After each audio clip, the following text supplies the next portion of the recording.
Hello friends, ಎಲ್ರಿಗೂ ನನ್ನ ನಮಸ್ಕಾರಗಳು. Welcome to CSC Karnataka help desk.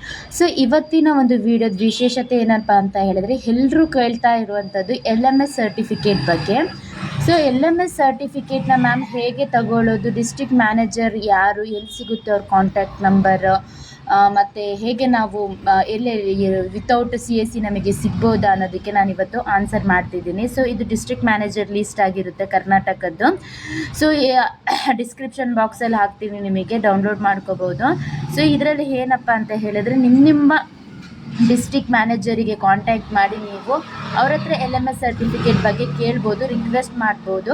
So ಬೇರೆ ಡಿಸ್ಟ್ರಿಕ್ಟ್ ಮ್ಯಾನೇಜರ್ಗೆ ಕಾಲ್ ಮಾಡಬೇಡಿ, ಯಾಕೆಂತಂದರೆ ನಿಮ್ಮ ಡಿಸ್ಟ್ರಿಕ್ಟ್ ಮ್ಯಾನೇಜರ್ ಮಾತ್ರ ನಿಮಗೆ ಏನು ಮಾಡ್ತಾರೆ, ಹೆಲ್ಪ್ ಮಾಡ್ತಾರೆ. ಬೇರೆ ನಿಮ್ಮ ಡಿಸ್ಟ್ರಿಕ್ಟ್ ಮ್ಯಾನೇಜರ್ಗೆ ಕಾಂಟ್ಯಾಕ್ಟ್ ಮಾಡಿ ಅಂತ ಹೇಳ್ತಾರೆ. ಸೊ ಮತ್ತೆ ಬಂದು ನಿಮಗೆ ಇನ್ನೊಂದು ಕ್ವೆಶನ್ಸು, ಮ್ಯಾಮ್ ನಿಮ್ಮ ವಿತೌಟ್ CSC ID ನಮಗೆ LMS ಸರ್ಟಿಫಿಕೇಟ್ ಸಿಗುತ್ತಾ ಅಂತ ಹೇಳಿ. ನೋ ಸರ್, ಸಿಗೋದಿಲ್ಲ. ಯಾಕೆಂತಂದರೆ CSC ID must and should ಇರಬೇಕು. CSC ID ಇದ್ದರೆ ಮಾತ್ರ ಆಗಲ್ಲ. ಅದರಲ್ಲೂ ಒಂದು ರೂಲ್ಸ್ ಇದೆ, ಏನಪ್ಪ ಅಂತ ಹೇಳಿದ್ರೆ ನಿಮ್ಮದು ಟ್ರಾನ್ಸಾಕ್ಷನ್ 600 ಆಗಿರಬೇಕು.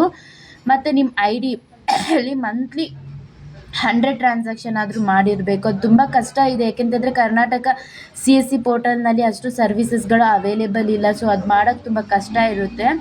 ಸೊ ಅದಾದಮೇಲೆ ನಿಮಗೆ ಸಿಗುತ್ತೆ ಒಂದು CALC ಕಿಟ್ಟನ್ನು ಪರ್ಚೇಸ್ ಮಾಡಬೇಕಿರುತ್ತೆ. ಅಂದರೆ ಒಂದು ಟ್ಯಾಬ್ ಮತ್ತು ಐರಿಸ್ ಡಿವೈಸ್ ಆ್ಯಂಡ್ ಫಿಂಗರ್ ಡಿವೈಸನ್ನು ನೀವು ತಗೋಬೇಕಾಗಿರುತ್ತೆ. ಒಂದು ಸ್ಮಾರ್ಟ್ಫೋನು ನಿಮ್ಮ ಹತ್ರ ಇರಬೇಕಾಗುತ್ತೆ.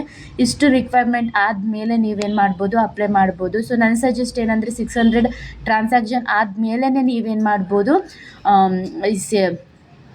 ಇದಕ್ಕೆ LMS ಸರ್ಟಿಫಿಕೇಟ್ಗೆ ಅಪ್ಲೈ ಮಾಡ್ಬೋದು. ಸೊ ಬೇರೆ ಏನು ವೇ ಇದೆ ಅಂತ ಹೇಳಿದ್ರೆ, ನೀವು ಡೈರೆಕ್ಟಾಗಿ ಬ್ಯಾಂಗ್ಳೂರು ರೀಜನಲ್ ಆಫೀಸಿಗೆ ನೀವು ಭೇಟಿ ಮಾಡಿಬಿಟ್ಟು ಅಲ್ಲೇ ತಗೋಬೋದು. ಅದು ಅಲ್ಲದಲ್ಲೇ ಯಾವ ಡಿಸ್ಟಿಕಲ್ಲಿ ಎನ್ರೋಲ್ಮೆಂಟ್ ಏಜೆನ್ಸಿ ಇರುತ್ತೋ ಅವ್ರ ಹತ್ರನೂ ಹೋಗ್ಬಿಟ್ಟು ನೀವು ನಿಮ್ಮದು ಶೇರ್ ಮಾಡ್ಬೋದು. ಏನು ನನಗೆ ಸೂಪರ್ವೈಸರ್ ಆಪರೇಟರ್ ಬೇಕು ಅಂತ ಹೇಳಿ ಏಜೆನ್ಸಿಯಲ್ಲಿ ಹೆಲ್ಪ್ ಮಾಡ್ತಾರೆ ಅವರು, ಏನು ಸೂಪರ್ವೈಸರ್ ಆಗೋಕ್ಕೆ. ಸೊ ಅದು ಒಂದು ಸತಿ ಪ್ರಯತ್ನ ಪಟ್ಟು ನೋಡಿ. ಸೊ ಇದೆಲ್ಲ ನಿಮ್ಮ ಡಿಸ್ಟ್ರಿಕ್. ಮತ್ತು ಸ್ಟೇಟ್ ಮ್ಯಾನೇಜರ್ ಇದೆ ಶಕೀಬ್ ಸರ್ ಅಂತ ಹೇಳಿ, ಅವ್ರದ್ದು ನಿಮ್ಮ CSC ಪೋರ್ಟಲಲ್ಲಿ ನಿಮಗೆ ಕಾಂಟ್ಯಾಕ್ಟ್ ನಂಬರ್ ಸಿಗುತ್ತೆ.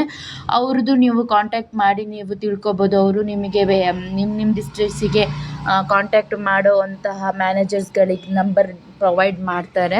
ಅದು ಬಿಟ್ಟರೆ ನೀವು ಡೈರೆಕ್ಟಾಗಿ CSC VLE ನಂಬರ್ ಬರುತ್ತೆ, ಕಸ್ಟಮರ್ ಕೇರ್, ಆ ನಂಬರ್ಗೂ ಕೂಡ ನೀವು ಕಾಲ್ ಮಾಡ್ಬೋದು.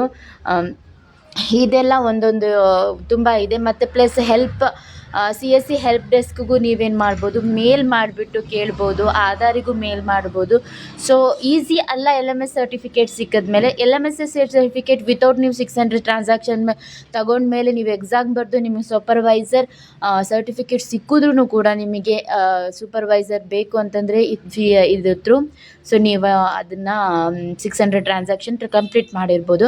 ಇನ್ನೊಂದು ವೇ ಇದೆ ಫ್ರೆಂಡ್ಸ್, ಅದು ತುಂಬ ಡಿಫಿಕಲ್ಟು. ಬಟ್ ನಿಮಗೆ ಯಾವುದಾದ್ರೂ ಬ್ಯಾಂಕಲ್ಲಿ ಮ್ಯಾನೇಜರ್ಸ್ಗಳು ಪರಿಚಯ ಇದ್ದಾರೆ ಅಂತಂದರೆ ಅವ್ರ ಮೂಲಕನೂ ಬ್ಯಾಂಕ್ ಥ್ರೂನು ನೀವೇನು ಮಾಡ್ಬೋದು, ಆಧಾರ್ ಎನ್ರೋಲ್ಮೆಂಟ್ ಸೆಂಟರ್ಗೆ ಅಪ್ಲೈ ಮಾಡ್ಬೋದು. ಸೊ ಅದ್ರ ಬಗ್ಗೆ ನಾನು ತಿಳ್ಕೊಂಡು ನನಗೆ ಅದು ಅಪ್ಡೇಟ್ ಸಿಕ್ಕಿದೆ, ಬಟ್ ತಿಳ್ಕೊಂಡು ಇನ್ನೂ ಅದ್ರ ಬಗ್ಗೆ ನಾಲೆಡ್ಜ್ ತಿಳ್ಕೊಂಡು ನಿಮಗೆ ನಾನು ತಿಳಿಸ್ತೀನಿ. ಸೊ ಈ ವಿಡಿಯೋ ನಿಮಗೆ ಇಷ್ಟ ಆಗಿದೆ ಅಂತ ಅಂದ್ಕೋತೀನಿ. ಪ್ಲೀಸ್ ಸಬ್ಸ್ಕ್ರೈಬ್ ಮಾಡಿ, ಶೇರ್ ಮಾಡಿ, ಲೈಕ್ ಮಾಡಿ. ಯಾಕೆಂತಂದರೆ ನನಗೂ ಒಂದು ಕರೇಜ್ ಬರುತ್ತೆ, ನನಗೂ ಒಂದು ಇದು ಬರುತ್ತೆ, ಎಲ್ಲರೂ ಇಷ್ಟಪಡ್ತಿದ್ದಾರೆ, ಸಬ್ಸ್ಕ್ರೈಬ್ ಮಾಡ್ತಿದ್ದಾರೆ ಅನ್ನೋದು. ಇನ್ನೂ ನಾನು ನಿಮಗೆ ಅಪ್ಡೇಟ್ನ ತರ್ತೀನಿ. ಸೊ ನಂದು ಏನು 100 ಸಬ್ಸ್ಕ್ರೈಬರ್ಸ್ ಇದೊಂದು ಟಾರ್ಗೆಟ್ ಇಟ್ಟಿದ್ದೀನಿ. 1000 ಸಬ್ಸ್ಕ್ರೈಬರ್ಸ್ ಆಗಬೇಕು ಅಂತ, ಅದು ಮಸ್ಟ್ ಆ್ಯಂಡ್ ಮಾನಿಟೈಸ್ ಆಗೋಕ್ಕೆ. ಬಟ್ 100 ಸಬ್ಸ್ಕ್ರೈಬರ್ಸ್ ಆದಮೇಲೆ ನಾನು ಆಧಾರ್ದು LMS ಸರ್ಟಿಫಿಕೇಟ್ದು ಹೇಗೆ ಬ್ಯಾಂಕ್ ಥ್ರೂ ಪಡೆಯೋದು ಅನ್ನೋದನ್ನ ನಾನು ಹೇಳ್ಕೊಡ್ತೀನಿ. So thank you so much friends. So thank you. ಏನಾದರೂ ಡೌಟ್ಸ್ ಇದ್ದರೆ ನೀವು ಕಮೆಂಟ್ಸ್ ಮಾಡಿ. Thank you.